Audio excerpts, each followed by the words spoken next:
So this is a monthly series of events where design mentors come together to provide tips and tricks into the how-tos and the what should I do's of building and navigating a successful career. And today we're going to be focusing on how to progress into a senior designer role. But first, let me introduce myself and tell you a little bit about our wonderful community. Hello, my name is Ying Yao. My pronouns are she, her, and I'm a lead UX designer at Veris. In my off hours, I'm a design mentor here on ADPList, as well as the co-organizer for Ladies.UX Atlanta. And you may be asking, what is ADPList? It is a global community for making genuine connections, a platform where people can find, book, and meet mentors from all around the world. And our mission is to foster an inclusive space and support network for designers to come together, learn from each other, and strive to be better. So if you haven't had a chance to check our community out, head over to adplist.org after this event. Some of our community milestones that we're super proud of. So since ADPList has started, we have grown a bunch. We now have over 4,700 mentors on the platform, which means this leads to over 50,000 one-on-one, awesome sessions. We have hosted over 600 events, tackling a variety of topics, and a lot of them are recorded and available on our YouTube channel for you to refer back to. So with our platform touching over 70 countries, we're very proud of our global impact. Next, some event guidelines or some house rules to go over. So yes, this will be recorded. As always, very timely, thank you. This will be recorded and available for you to look back on YouTube after this event. We also have a handy Pigeonhole link, which we will use for audience Q&A. And it's really helpful, so you can submit questions, you can vote on which questions you want most for our speakers to tackle. Of course, no hate speech or discriminatory behavior. Please, let's be kind to each other. We're all here to learn. As is our tradition, we will take a signature selfie / family photo in just a moment. And please share your takeaways and your lessons learned on social media, tagging us at ADPList and using the hashtag #AmazingTogether.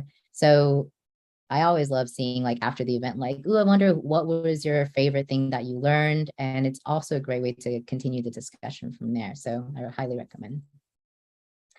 Okay, with that, I believe it is our family photo time. So what that means is, if you're comfortable, we encourage you to turn on your camera, give us your loveliest smile. I've seen people bring their favorite objects into the photo as well.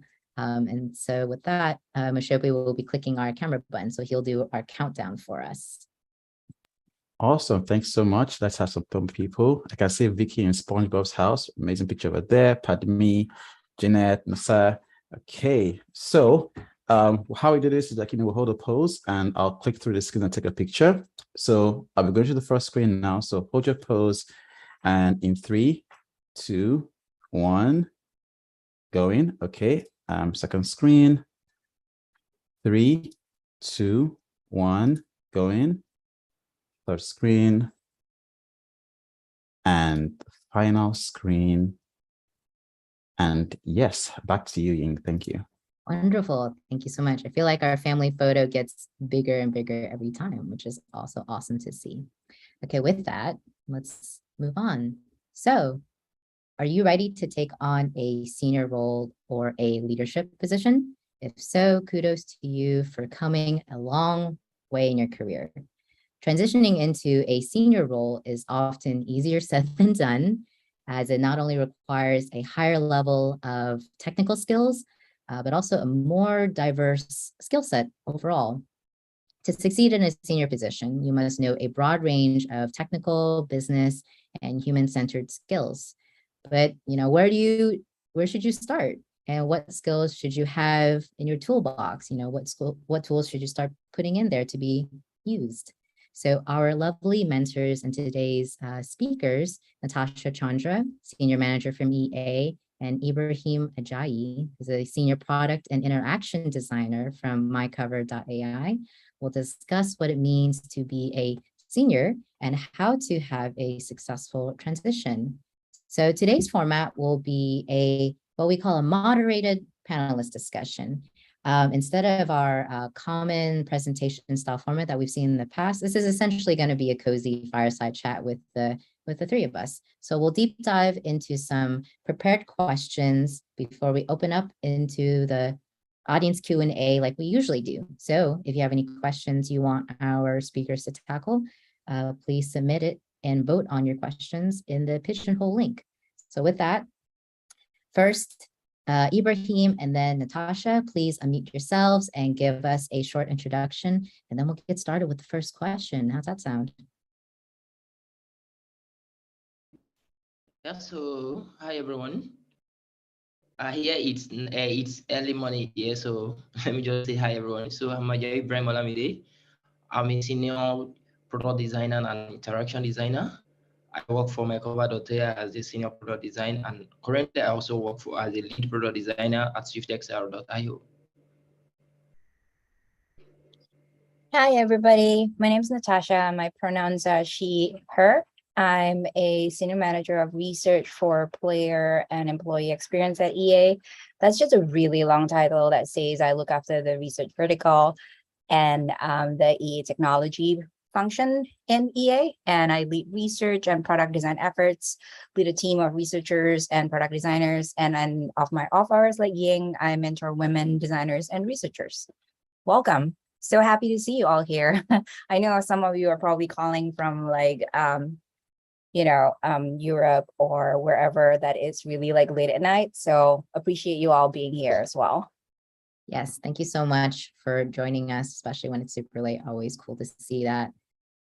With that, I'll start with you, Natasha. So with our first question, let's start big. So how do you personally define a senior role? And what does it mean to you in the context of your own experiences? Like, what do you think are like the job description or like the responsibilities of a senior role?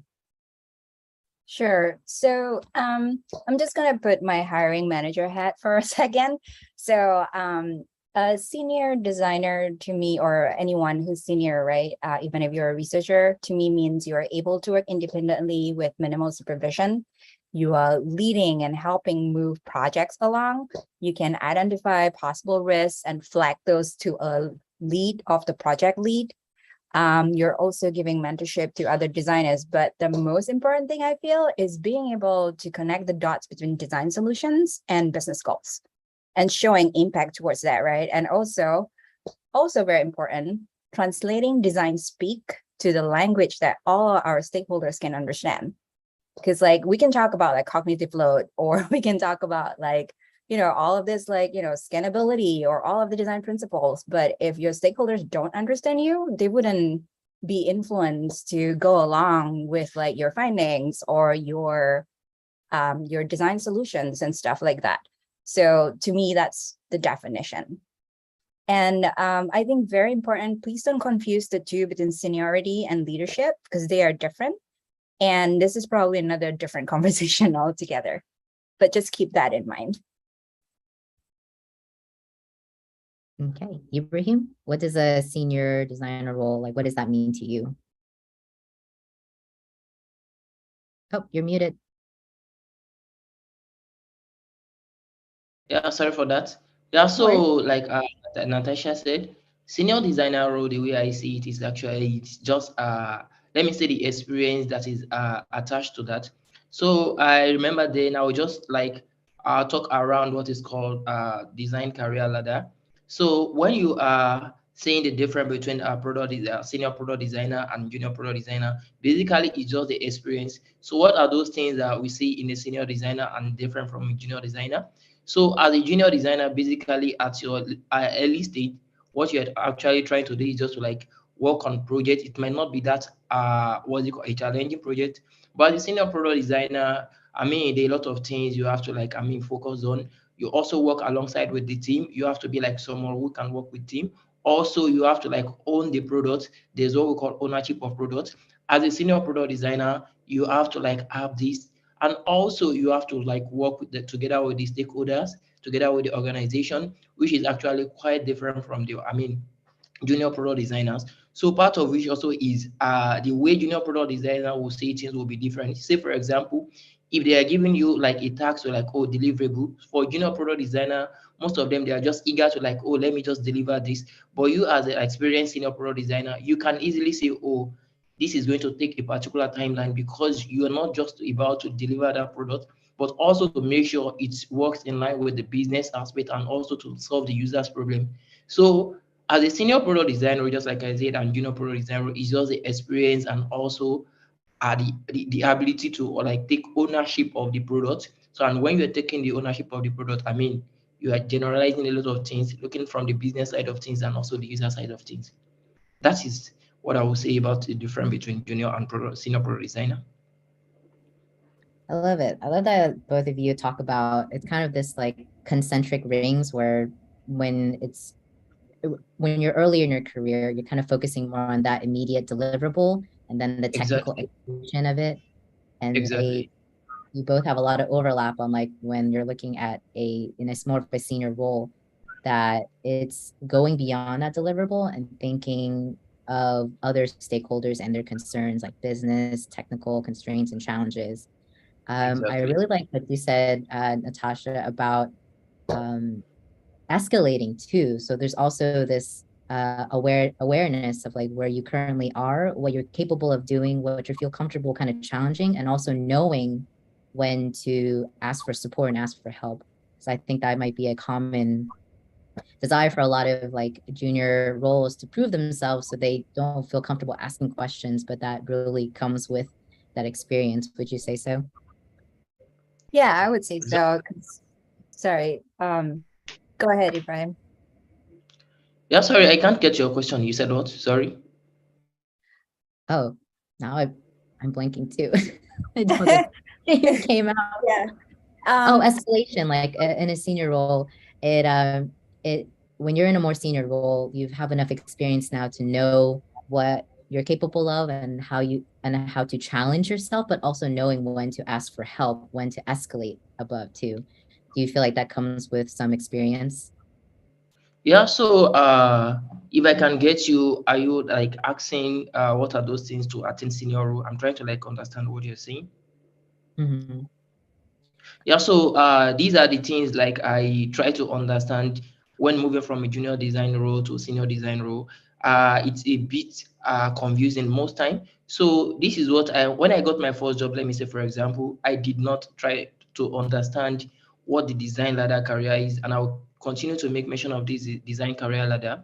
So when you understand what design career ladder is, easily you will know your expectation. So when I found myself in a team where I have to like start as a junior product designer, so what we should do is to ask, okay, what are the expectation? So when you ask the expectation, you easily would know, oh, these are the things will be coming from me. So that can keep you in track, and you can also like, track your progress. So this is what I do then. So I read a book then that actually helped me. So as a junior designer, these are the things you should do. Try to like focus on the basic things, which is very, very important. So the issue is most people would want to jump from junior. It is just a title to me, and then it can change based on company. You can be a senior product designer here, and trust me, you can get to another company and you'll be like a mid product designer. So, but one thing you should understand is, get the basic and try to learn marketable skill.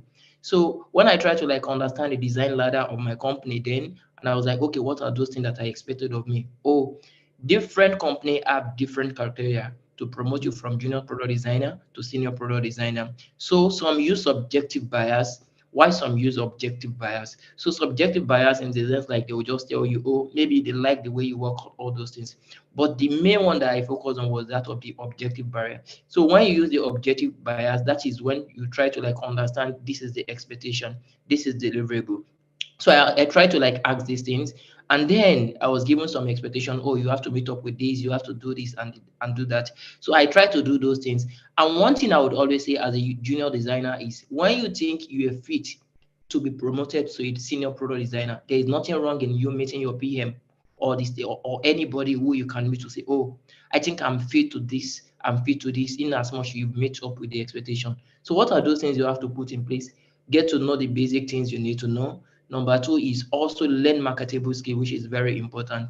So part of the challenges, and let me say I faced then, was I do not really understand what the company is doing. And then I was working for a company before. I was a senior product designer. So when I moved from that company to other company, I do not get the basic, I do not get the business idea of that company. So it makes me feel I'm not doing anything, and I could not meet up with my expectation. But when I try to like understand the basic things, try to understand business goal, I try to like align myself with those things.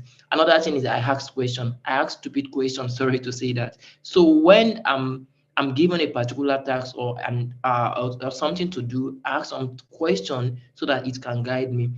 So it's just by Yeah. asking questions, trying by knowing a lot of things to meet up with those things they want from you. Yeah, that's huge. The understanding expectations, inquiring what those expectations are, because you're right, it could differ from company.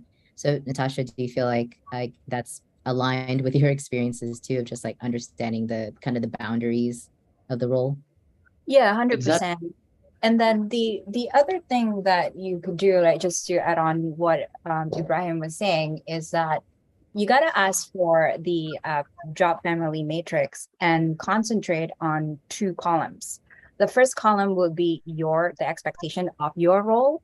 And this next one that you should be gearing towards, use the next level as your compass, because you want to know, how do I get to that next level, right? So it's basically like a checklist, right? If you think about it, it's like a checklist of like, okay, so I have all of the skills and I have been performing at this level. Great. And what are the other things that I should be performing so that I could get promoted to the next level? And, Ibrahim is like 100% right. Every company has very different job descriptions. And like, just on a general level, a bigger company and a startup have really different expectations of their designers, right? Because like a startup, you usually wear many different hats, but on a bigger company, you're basically highly specialized. So knowing that and knowing the expectations of your managers and knowing the business is actually going to be really, really helpful for you to figure out like, what are the opportunities that you could create for yourself around, the areas of your expertise, the next level in the job matrix, and also the area of the business. Carving a niche for yourself and knowing what a branding basically, knowing how you want to brand yourself and be known for within the company is also a combination of those three and other stuff, which we'll probably get into later. Yeah, that's huge too, of like that building that personal brand, because after you're there for, I'm sure even a few months, there's certain characteristics or skills that people already know you for, or like that they'll come to you with questions or support on too. So you already like have a solid foundation to kind of build that personal brand and to leverage that for conversations for progressing into a role. And I've been in like kind of both, where I've been in a company where there has been a matrix where I could kind of clearly see like, all right, these are the expectations and the skill sets. And I've been in smaller companies where it's like an ongoing conversation. Maybe Ibrahim, that's closer to your experience too, where it's like understanding those expectations and then having consistent conversations and making sure like you're still aligned with those expectations. And now you have a track record. So then you can be like, all right, well, we've been aligned on this for the past 6 months. Like, how does the next role look like for you? So it's like a great way to leverage those discussions into a very like focused goal that you have for yourself. All right, with that, I want to ask now Ibrahim first. Can you talk a little bit more about your transition into the senior role? Particularly, I'm kind of interested on like what your expectations were before you transitioned, and then what reality was like. Were there any kind of surprises or interesting things that popped up? Yeah, so I must be sincere. Transitioning from junior designer role, from junior to senior, like wasn't that easy. And even funny enough, when I got to that role, I do not even know I'm a senior product designer. I was only doing what I know how to do best. So I think one thing that really helped me, number one, is I have my own core aspect. The fact that I'm a product designer, one thing I used to tell people is we have millions of product designers outside there. What can you do best? What are those things you know you can really do best? So this is how I transformed. My startup, we had 3 as a product designer. I got in to just like a junior role, and I had someone that is like a lead product designer. So he has the what is it called, the art skill, that is the skill to like work. He understand the whole business stuff, he understand everything, he understand design clearly, but he do not have the soft skill, which is the interpersonal relationship and all those things. Well, unfortunately, he was fired, and I was left, and one other guy, which is like a UX writer, and I was a pro designer, corporate designer. I do not have choice. We have a lot of tasks, we have a lot of things we have to put in place. And then I was given, oh, this is deadline, you have to meet up with this. I started learning day and night just to like meet up, supply the best, because I do not have anybody. I just have to do this. Unlike when you have someone and you know if you're not doing this, this is going to cover up. So it was hard for me. At the same time, it was challenging. Within 2, 3 months, 5 months, I understand the business idea of things. I understand everything about that business. And then I started delivering something nice. I took different courses, got mentors, a lot of things. I did a lot of things. I do, like sleepless night. So the whole truth is, it's actually a lot of challenges with consistency. At times, I got tired and I'll be like, oh, I need to give up. But then one spirit will tell me, no, you don't have to, because this is what you choose. So one thing I would say is, as a junior designer trying to transit, try to understand what you need to do.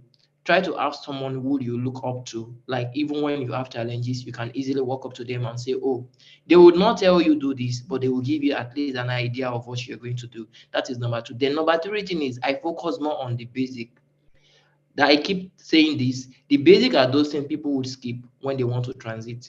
They just want to get to that senior role.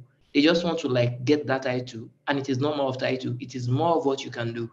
It is like a ladder. They are like rungs in ladder. So you have to like meet some rungs before you climb the ladder. So they are like rungs in ladder.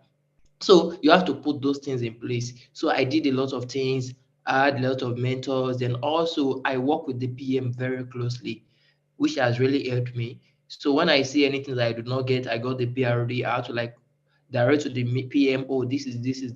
I'm always, I wanted to be part of the what's it called, stakeholders meeting. Most time I'll be there early, meet up with the stand up, just to understand the business idea. So when the developers are talking, I'm there, understand what the developers are talking, try to know, okay, this is it. And I would question, why are we doing this? Why do we have to do this? Bring in my suggestion.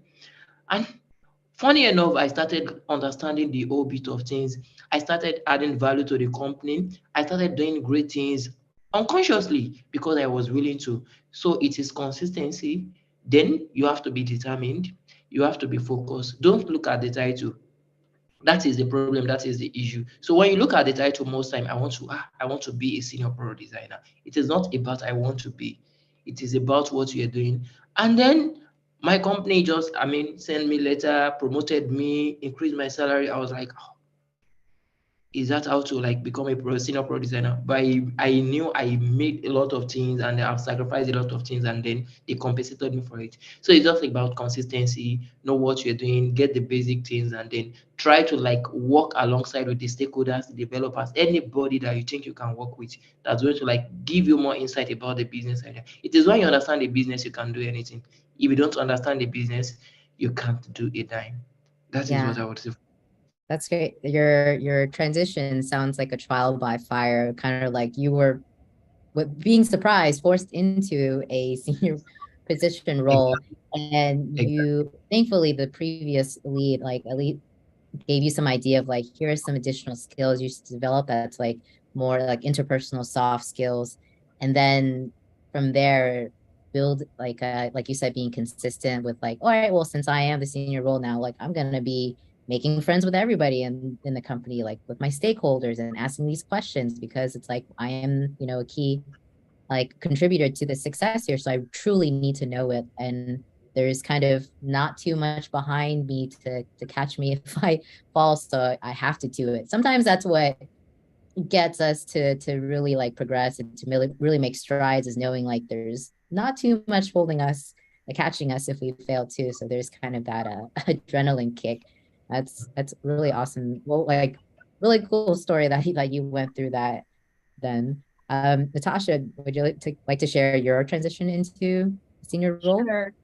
I mean, on a nutshell, it was just like consistently just showing my value to the project, to the team, my manager, to the organization. So everything that Ibrahim said, definitely do that. Because consistency is really important, right? Because like you want to know to be known as that person that everyone could trust. And if you already have this brand or you are building this brand for yourself, you want people to remember that. So consistency is key for sure. The other thing that I realized earlier on in my career was like our job as direct reports and designers is to present options of solutions to the problems within a given larger set of problems. So be that problem solver, be that person that says, okay, if let's say there's a roadblock, or maybe there's like not enough time, what can you do within that time and present that options and solutions? And then over time people will just like go to you because you are like such a problem solver and constantly showing value, and just like you have this mindset that I just want my product to be the best product out there, and I want my user to have a really great experience using this product, and I want my stakeholders to hit their business goals and move the needle, and etc. and etc. So like before long, like I had mentors, sponsors, advocates, and I had opportunities that organically just bloom within the organization, even externally. So that was like amazing. That's when I realized, if you wait for someone else to create opportunities for you, you're too late. You got to take charge of your own career. You got to take charge of your own career progression. So like just a little bit story about my background. So I'm a self-taught UX designer and researcher. So, and I was able, like, I know nothing about UX when I made the transition. So I was like a graphic designer, and I was also a graphic designer and an art director. So I made that transition into visual design, and I was able to like learn on the job within like the opportunities that was given by my sponsors. And that's how I get to where I'm today. Hard work, consistency, like what Ibrahim said, and then just consistently just showing your values to the team, to the organization, the business goals, to the projects, because all of them are all related. They are all related by this invisible thread, and that's how you move up and be like level up basically in your career. Can I ask, like, what are the different ways that you show that value? Is it verbally communicating it? Is it like documentation? Is it just when there's a meeting with the broader team, you're like, I did this thing that I'm super proud of, and here was the impact? What have been some ways that you can show your value? Those are like great examples. I think one of the things that is really, like to show people that you're ready is just like your willingness to solve that problem and commitment to the problem. So that's the first thing. The second thing is I read this book called How Women Rise. It's applicable to both women and anyone in the minority. As an Asian person myself, I know that it is so hard for ourselves to like, to like say, hey, I did this great thing, take a look at it, or like let's collaborate on something. It is not your manager's responsibility or your sponsors or your mentors or your advocates responsibility to know what great thing you have done. It's your responsibility to let them know what you have done. That's how you create visibility for yourself and attracting all those like opportunities. It all comes back to that. I know everyone in the room is going to dread me saying this, self-promotion. Very important. Getting mentors, sponsors, and advocates also very important. But don't get me wrong, all of the things, all of those skills, hard skills, you still have to do it. But in addition to all of that hard skills that you're performing and meeting in that job description or job matrix, you got to do all of that extra stuff. That's awesome. Of like, oh, one thing that I think of is like is a key thing about that self-promotion too is having a journal or some way to document those accomplishments as well. So that's also like a technical skill that translates into a soft skill, where if you regularly write down, like, this week I had this challenge, or I tackled this challenge, and here's what happened. It went well, it didn't went well. And then, you know, now if you do that for like weeks and months, now you have this track sheet that you can pull from to talk about. And I call them a hype doc, and it's hype doc. I call them a hype doc. And this is where I keep, like, you know, if people are mentioning, like, you know, giving you kudos or whatever, screenshot that, keep that. So like brag book, hype doc, you know, brag sheet, everything. Those are really important, especially during the times when I get imposter syndrome too. So especially during imposter syndrome time, very, very useful to like just reflect back on what you've done. Like, and then just read it. I'm awesome. Yeah, exactly. You are all awesome. Like each one of us are awesome. And the secondly is, it's going to be really helpful for you to build a case for yourself to your manager. Right? Like, it's going to be super easy. You'll be like, oh, hey, here are the receipts. This is what I've done. Here's my body of evidence. Evidence, like, it's inescapable. Another thing too, like something that my team has created too, is in our Slack channel, we have like a praise, like high five channel for people to just like say like Ibrahim helped me on this, and it was pretty critical because I had to, you know, present this thing to leadership, or Natasha like really spent like 2 hours with me doing some research and it really clicked together, like high five.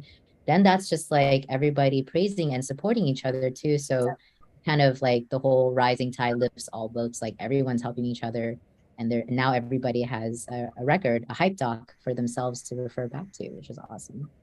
And I see in the chat too, everyone's like, I got a brag sheet, brag book. That's right. You got to brag by yourself. It is okay to. All right. Our next question is about how, within the structure and the context of a design team organization, like where does a senior designer kind of fit within it? And how do we kind of describe that relationship with other roles within the team, whether it's like cross-functional, like a project manager, or within the team, like a design manager? How does that kind of puzzle piece fit within the broader picture? Natasha, want to go first? So this one is a little bit complicated for me, to be honest, because and it's different for every company. It's different for every company, right? So I think it's really different for every company. So let's just maybe try from my experience. A senior designer. So I used to work for Sapient Razorfish. That was when I got like my first like shift into UX, pivot into UX, and then I moved to McKinsey & Company design, and then now I'm at EA. So like when I was in McKinsey & Company, it was all about just like being a leader, and knowing when to escalate, how to move along projects.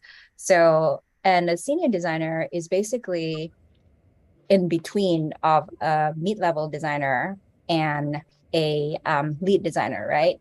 Which makes it really hard for you to kind of just shine because you are like kind of in the middle of this two. But what you can do is that you are a trusted person. You are by the lead's going to trust you to move along projects, to help them, and to just be that eyes if the lead couldn't be there for day to day.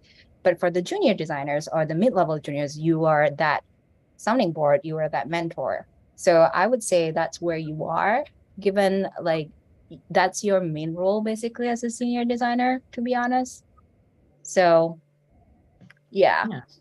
I can see that, how you mentioned like you're kind of in between, so that can be confusing because it's like where that in between is differs from team to team. But also kind of like the way you describe it, it sounds like the role really like slots into place really well, because there is someone that is a junior that you can practice those more like leadership and like soft skills on, as well as connecting in front of you with that leader or manager or principal designer and kind of supporting them, and therefore kind of guaranteeing your own success too. So kind of like a nice, like we're holding each other at both ends type of thing. Yeah, totally. Nice. Ibrahim, I'm sure you have a different answer to that as well based on your experience. So just like about what Natasha said, so I'll say that is like ephemera, is subjective to change. So and it depends on project and company. So you can be coming in as a senior designer from one company and getting to another company, you might be working as a mid pro designer. So it depends on the project and the company. But in general, to me, before you can be called a senior pro designer, you fit in to work alongside with the lead and also with the PM together with the stakeholder. But just like what Natasha said, it can be subjective to change. You can be coming in as a senior product designer to another company. So when you made the project also would like, or if you fit to be the senior product designer there. So it depends on the project and also the company. But if you're working generally as a senior product designer, you should be working alongside with the stakeholder, work with the PM, work with the lead. Because to me, PM, let me say lead product designer and then principal product designer, to me, they are just like a title. They are not like they are just like you can get to a company tomorrow and you will not be the lead. As a senior product designer, you can still be lead for a particular company. So that is just like at times people use a subjective bias to just justify that maybe you've worked for that company, you understand everything about the company, you understand the goal, you can say, oh, lead this team, and you are a senior product designer. But then when you leave that company, going to another company based on the project and the company, depends on where you're going to feel at that particular time. So we call these influence radius around the design career. This is just called influence radius. So you start from the junior to the mid-level to the senior product designer to the lead and to the principal product designer. So I will just generalize it as influence radius and depends on the project and the company regardless.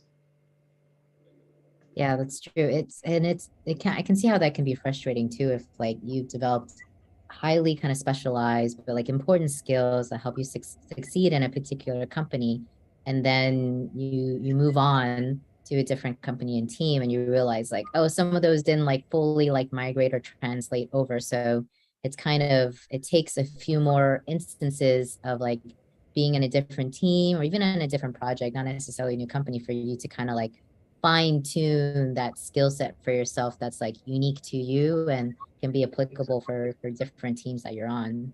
Sounds Exactly. like you're never going to know when you're first one. Exactly. Yeah, exactly. Okay, awesome. I think we have time for one more like prepared question, and then I want to make sure we jump to our audience Q&A because we have a lot there. And so let's see if we can go through this a little more quickly. So I want to talk about mentorship, not just because we're ADPList, but also it's a very important topic too. So I will start with Ibrahim and then to Natasha. How would you say mentorship, just that type of professional like career support, how has that influenced your growth in your career? Yeah, so I would say the best way I learn is when I mentor. Right from my secondary, right from my higher institution days. So this is what I do to learn new things. We had three other friends, so I get new topic, and then I will tell them, "Oh, tomorrow I am coming to take you this topic, even though I don't know the topic before." So the whole idea is I know that is a challenge on me.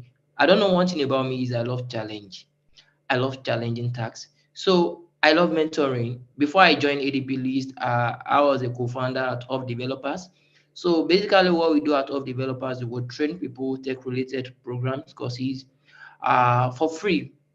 We do. So actually, I happens to be the UI UX lead instructor, just to mentor. So it's part of how my design career started. So in the year 2014, 15, let me say 2016, so when we started the company, and the idea was, oh, I will be taking the product design. A year to one, we'll be starting the company. I was the 3D model, and then I do more of augmented and virtual reality. Then I also do character modeling for gaming. So I see this as a challenge that, oh, I have to like start taking people product design, something I have not even like complete the course. So, and it was like maybe like 4 months or 5 months or when we're going to be starting. I took this as a challenges and I buckled up and I do those things. So in general, mentoring is actually good. It has helped me a lot. It has really, really transformed me, because when I know I have to mentor someone, I have to prepare for that person. I have to go extra mile to learn new things to like, I mean, this person coming to meet me has to learn something from me. So I took that as a challenge on me, and at the same time, I am learning. So I think it's also part of ADPList guide. So when you're trying to like meet your mentee, these are the things you need to prepare. These are all those things. Those things are just to like to build up ourselves, just to like better ourselves. So when we are doing it, we are doing it unconsciously for ourselves, because it is when you understand things you can explain to someone. So I see it as something like really, really nice for me. Yeah, you're true. It's true. Like there can be a lot of advice and guidance that you can like read online. There's a lot of resources for us too, but nothing can really kind of replace the experience of going through that. And then you can kind of bring up the specifics of your journey. And that's something that I've learned as well, is like, even if you're sharing something that's very specific to your experience, there's a lot of, it's still very relatable. There's a universality to it too. And everyone can kind of see the learning points from your experience and see how they can kind of apply it to theirs as well. So there is an importance to going through a challenge and overcoming it in like your particular way, and then kind of sharing that with someone else too, than just kind of reading the text on the book. Natasha, how do you feel about that?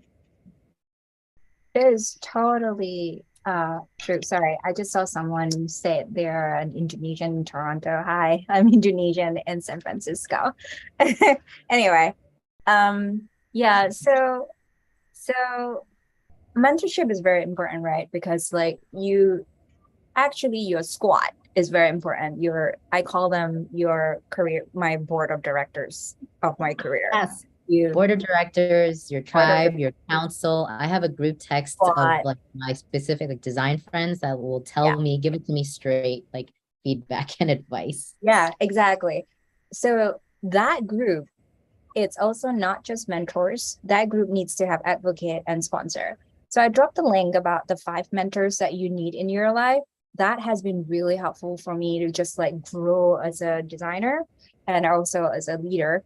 Like you kind of, in that article, I can't remember, but there are 4 things for mentors. The one that I remember really well is having a peer mentor or a reverse mentor. So having someone who is in a lower level than you being your mentor in different things, right? And that's, I think, the most wonderful thing in this planet, because like you gotta need to be able to learn from everybody, even someone who's a junior, because like there's a lot of things that could help you in your career in maybe being a better leader or being a better designer, just learning from someone. So when I say about like advocate and sponsor, I just want to be clear why they're different from mentors, because mentors is the one where you have built a relationship with, and they're your sounding board. You have trust between the two of them, and there are many types of mentors, and that's why check that link that I dropped. Advocate in the workplace means that there's someone who has seen and witnessed your work, how you got it, and knows your strength.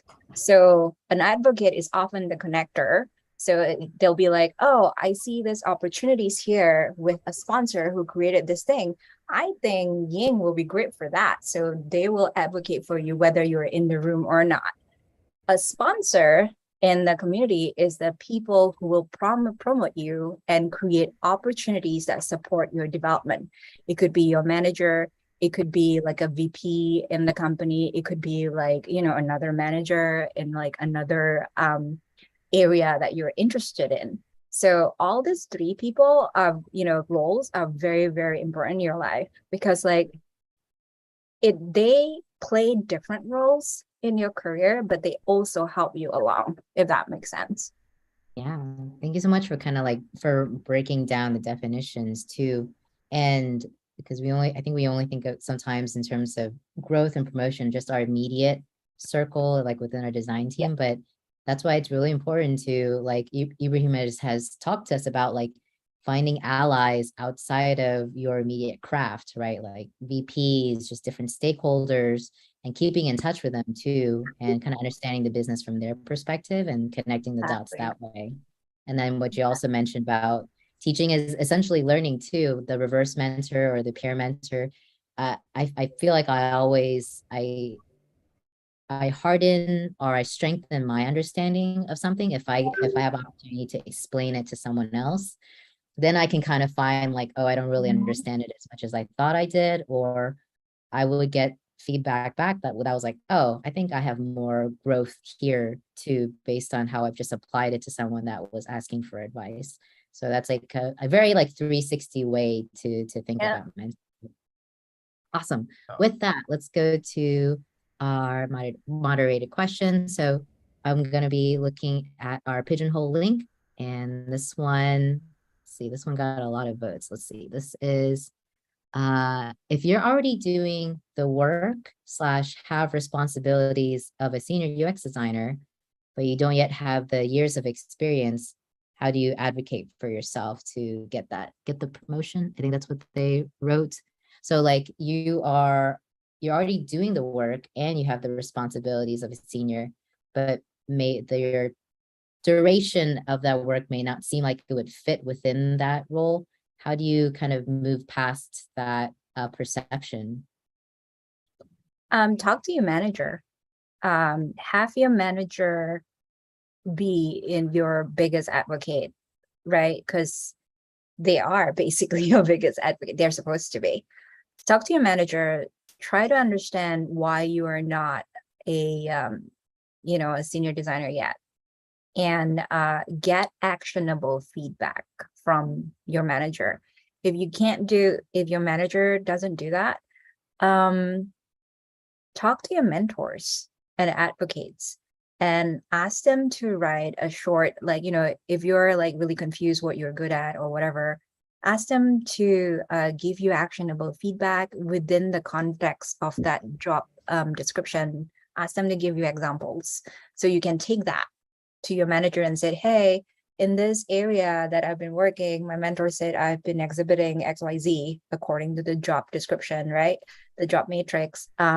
Is there any reason why, improvements in this area that I need? Because like, I think that I'm meeting the criteria, I'm meeting the expectations.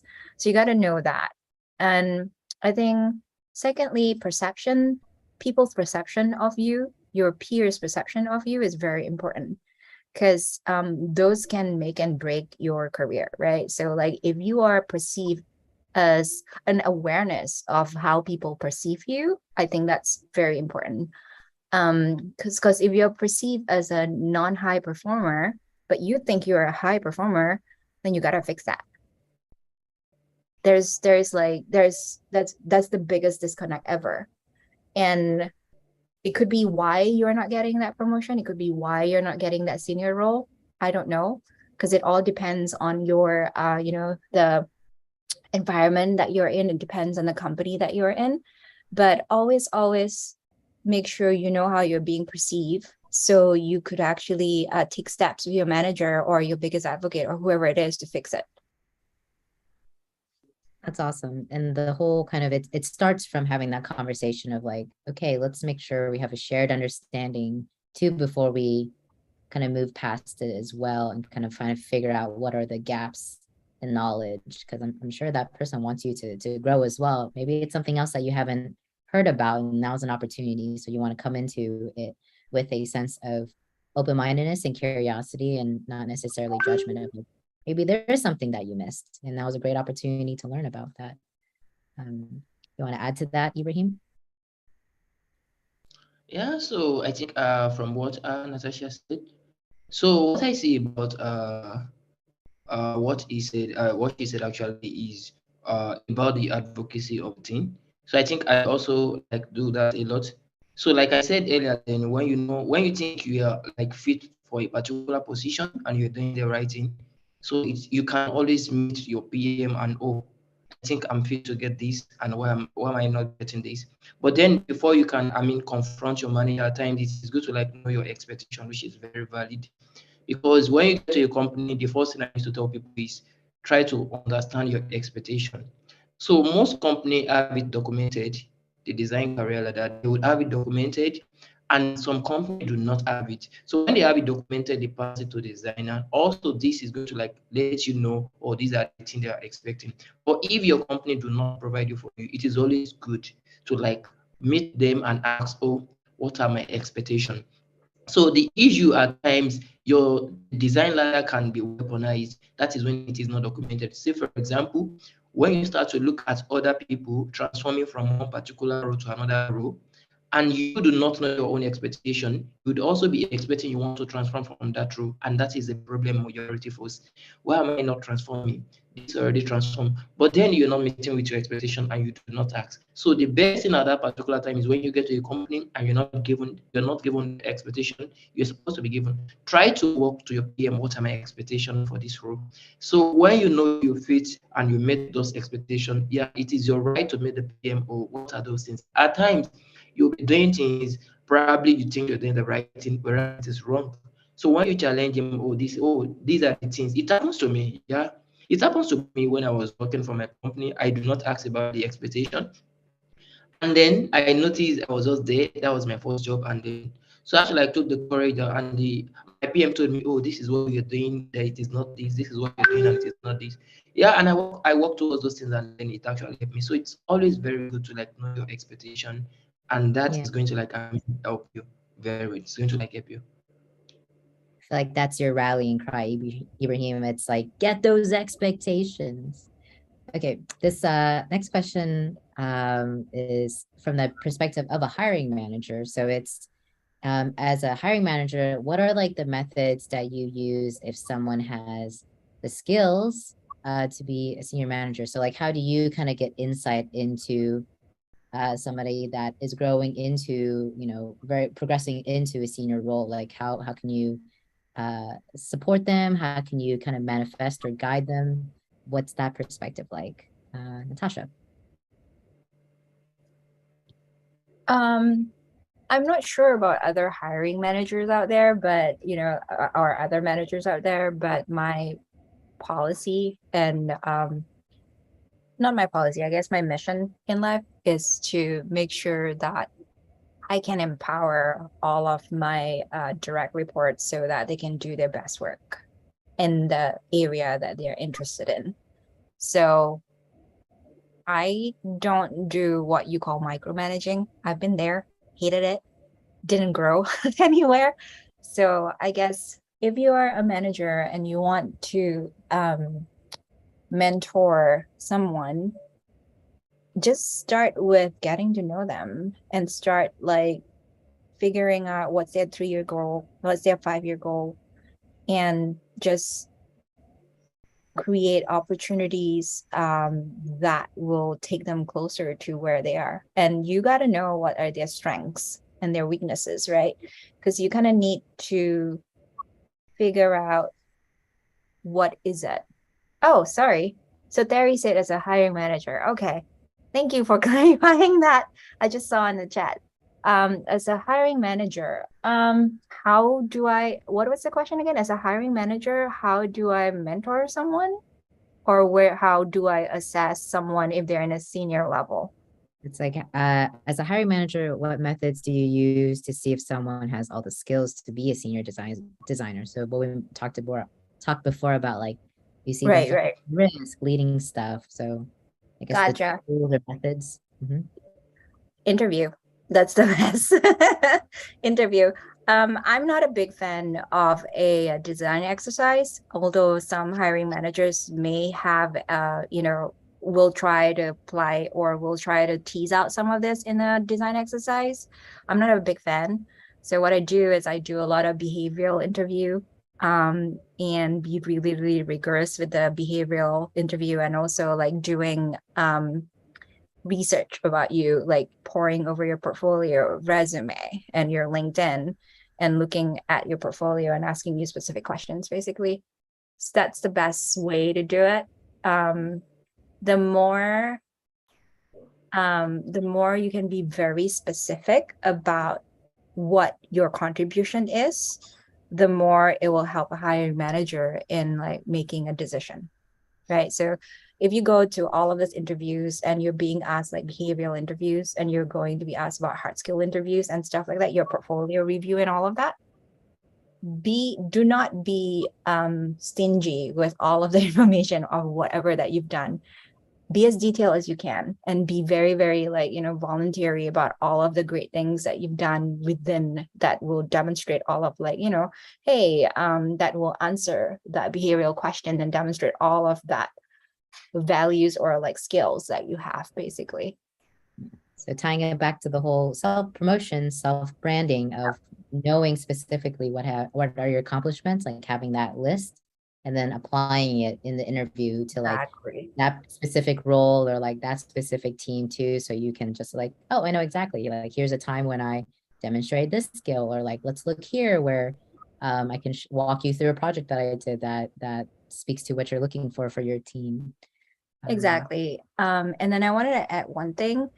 You should always have like a pocket, in your back pocket.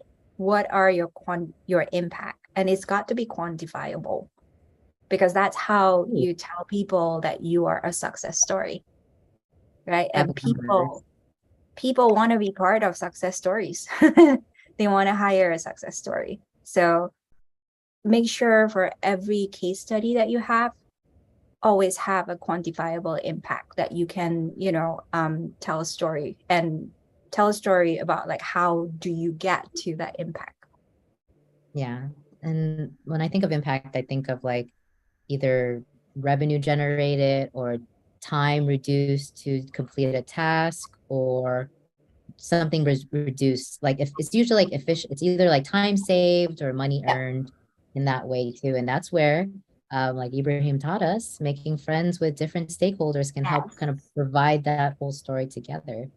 Ibrahim, I'll give you the last word on with your perspective of like a hiring manager or just a hiring designer too. Have anything you want to add to that? Yeah, so like Natasha said, so I recently I interviewed someone for a product design role. So first thing is when I got their resume. So I want to believe when you submit your resume to me, you're telling me you do all these things, and you're telling me I can challenge you with those things. So I asked them questions related to what they submit to me. Then the question are related to how do you come up with this? How do you achieve this? So at times I'm not a fan of go and design this and I'm not a fan of that. It's about solving problem and not just design. So product design is more than you just coming up with color and put all this. So when you see a real solving a real life problem, can you solve those things? So I ask them related question. Then at times the way I go about it is like just a single, maybe I would say, oh, see, if you're to better this flow, what do you do? Say for example, I want to accomplish. I just ask them real life scenario question that, oh, just tell me how you can easily solve this. So if they can tell me, oh, we can adjust this. Say, for example, I can tell you, oh, during the checkout of a particular, what's it called, e-commerce platform, people are finding it out to like maybe this, that. What can you do to better this experience? Is there any way you can improve this experience? I mean, you claiming you are a senior product designer from there, you should be able to tell me, oh, these are the things we don't do without you saying you're going to Figma designing something. So most time I really don't believe in you coming up with design. It's about solving the problem. So it is when you solve the problem, you can now start like, oh, I want to have the design, I want to have the color and all those things. So I ask them questions related to real life problems. I ask them how they should put me through their case study, explain to me, give me a story behind it, even tell me more what is the problem they are trying to solve, what are the pain points. So I ask them those technical questions that even if you are a senior, you should be able to answer me. Because when I see coming up with design, oh, let me see your design. Can you go and do this? Yeah, I can always go and design something, go on Dribble. I know most of designers will go on Dribble, Behance, come up with something. I also did that then when I was still like learning. But when I feel the real life product, I know it is more than you coming up with colors. So it's about trying to like all those things. So asking those technical questions, telling them to like put you through their portfolio, their work, their case study. I mean, and also one thing is work ethic. Like I'm most concerned about the way they work, human work. At times it's different from things, and then the way you can easily relate with people, you can relate with stakeholders, your work ethic and all those things are very also paramount and important to me. So Yeah, I that's think awesome. It sounds like both of our speakers are not as huge fans of the design exercise, the design prompt, but having like a genuine conversation and presenting to you a problem space that's rooted in reality, and then having a, you know, a brainstorming and problem definition discussion too, to kind of really understand how you think, right? It's like they're trying to get a snippet of like, if we present this scenario in front of you in an interview, we really want to see how, like, as close as we can, like how this person thinks and what's the first thing that they ask and what type of collaboration or support are they going to be looking for. So then we can know like, oh, that's how they would behave if they were to join like our team. That's really awesome. Exactly. With that, we are at time with our event.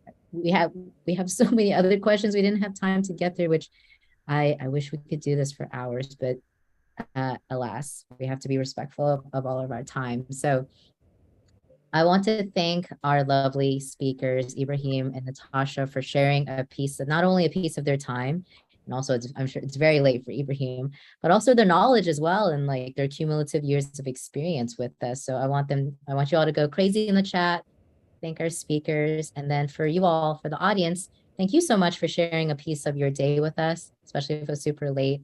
And I really hope that you guys are happy and safe, and we will see you all for our next event next month. And with that, we will pretend we are at the door, waving you goodbye. We are going to stay here, stick around, and do a quick retro. But thank you so Thank much you, everybody. for joining us. Everyone, thank you, India. Yeah. Mishokwe, thanks so much. Yeah, thanks so much, everyone. So speakers, ADPList team, let's wait, and we'll just wait for everyone to trickle out, have a debrief, and we can exit. Yeah.